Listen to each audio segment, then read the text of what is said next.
Assalamualaikum warahmatullahi wabarakatuh. Waalaikumsalam.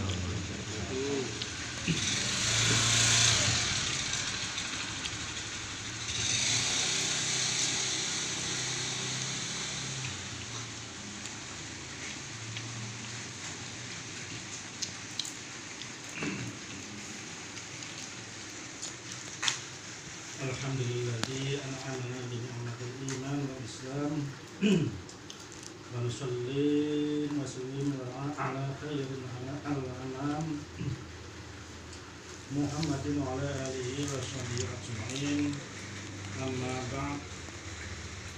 Qala Allah ta'ala fil Qur'anil Karim, a'udzu billahi minasy syaithanir rajim.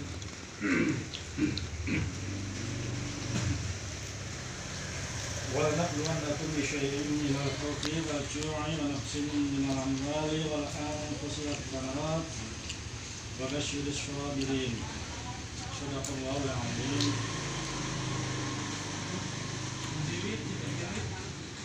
Pada pimpinan serta anggota Menjaga Negara Sementara yang terhormati, hadirin sekalian yang berbahagia,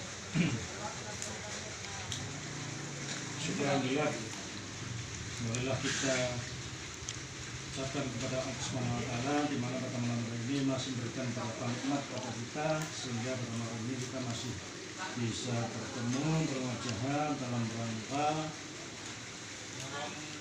tawassul bil haqq atau fi sabilillah.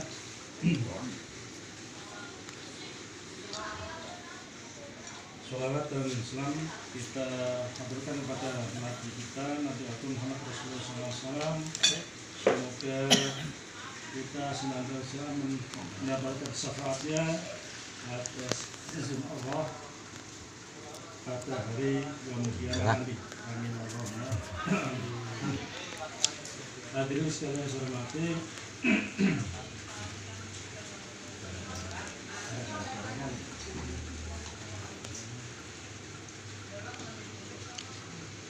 untuk pencerahan pada malam hari ini saya akan membacakan tafsir Al-Misbah karangan Profesor Muhammad Syahad yang terkandung dalam surat Al-Baqarah ayat 155, di mana pada mukadimah sudah saya sampaikan bahwa arti dan tafsir daripada surat Al-Baqarah ayat 155 yang artinya sungguh kami pasti akan terus-menerus menguji kamu berupa sedikit ketakutan, kelaparan, kekurangan harta, jiwa, dan buah-buahan. Dan sampaikanlah berita gembira kepada orang-orang yang bersabar.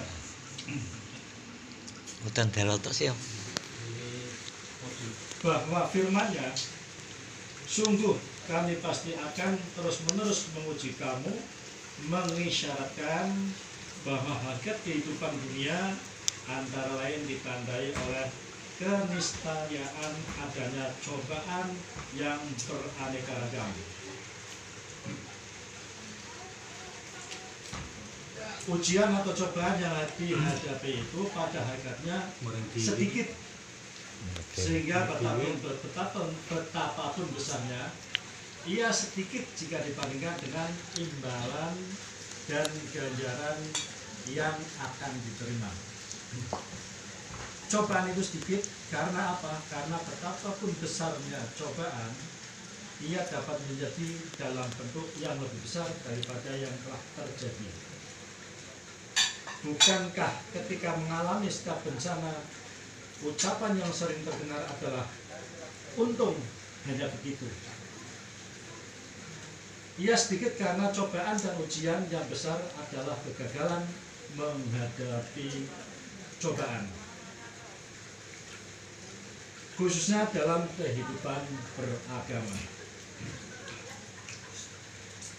Bahwa perlu kita ketahui bahwa hadirin sekalian saya hormati, bahwa cobaan tidak selalu identik dengan kesusahan. Bahwa cobaan itu tidak selalu identik dengan kesusahan. Akan tapi bisa juga berupa kemudahan atau kelonggaran rezeki. Contoh, ketika diterpa suatu cobaan, barangkali mungkin kita bisa bertahan atau semakin dekat kepada Allah Subhanahu wa taala. Akan tetapi kalau diuji dengan berlimpahnya sebuah kekayaan atau kelebihan rezeki, itu mungkin kita akan lupa. Itulah makanya bahwa cobaan tidak selalu identik dengan kesusahan. Justru di saat kita ada kelebihan yang lumayan banyak, mungkin cobaan tersebut kita terabaikan, lalai, lupa. Lalen pe kok.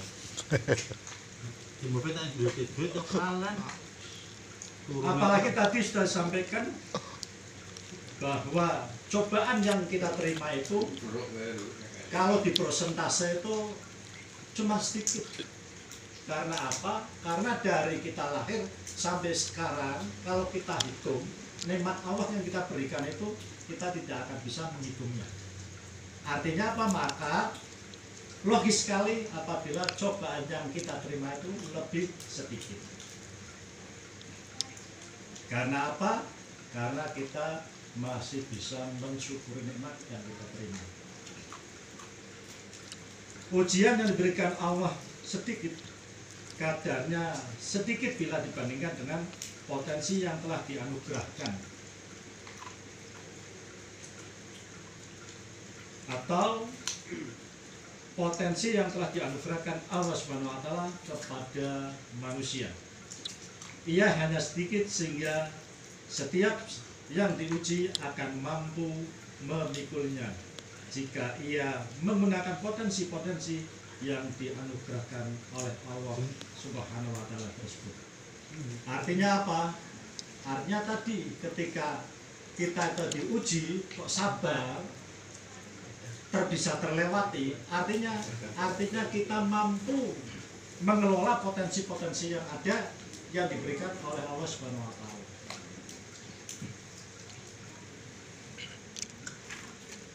Ini tidak ubahnya dengan ujian pada lembaga pendidikan. Soal-soal ujian disesuaikan dengan tingkat pendidikan masing-masing. Semakin tinggi jenjang pendidikannya, semakin berat soal ujiannya. Setiap yang diuji akan lulus jika ia mempersiapkan diri dengan baik serta mengikuti tuntunan yang diajarkannya. Patut dicamkan bahwa ayat sebelum ini mengajarkan sholat dan sabar. Jika demikian, yang diajarkan itu harus diamalkan sebelum datangnya ujian oleh Allah Subhanahu wa taala. Demikian pula ketika ujian berlangsung.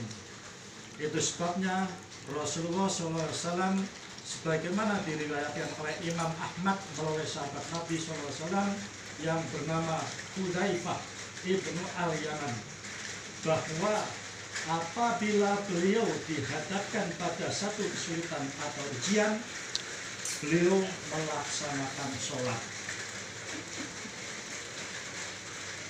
Karena itu pula ayat di atas ditutup dengan perintah, sampaikanlah berita gembira kepada orang-orang yang sabar.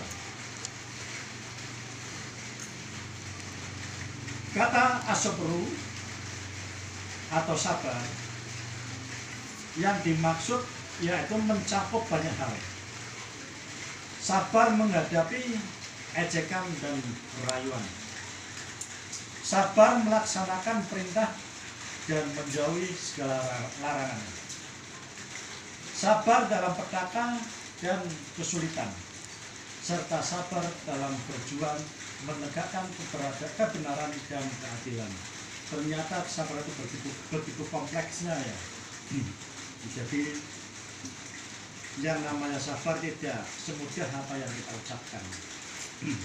Terkadang karena manusia ujiannya itu berbeda-beda, la yukallifu nafsan illa usaha, kata Allah bahwa kita akan berikan suatu cobaan atau apapun dengan melampaui batas kemampuan.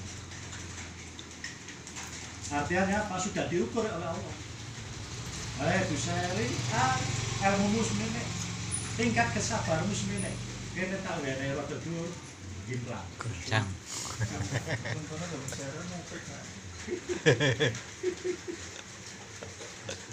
Itu maka tadi sabar ini barang diperhatikan Kuat.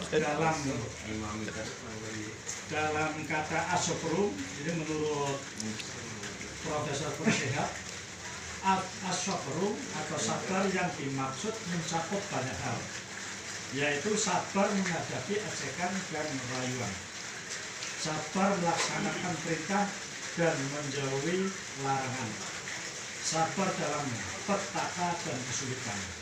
Jadi kalau bicara petaka dan kesulitan, akhir hari ini di Amerika Serikat di Los Angeles, ya, begitu dasarnya kebakaran api, ada tornado dan sebagainya.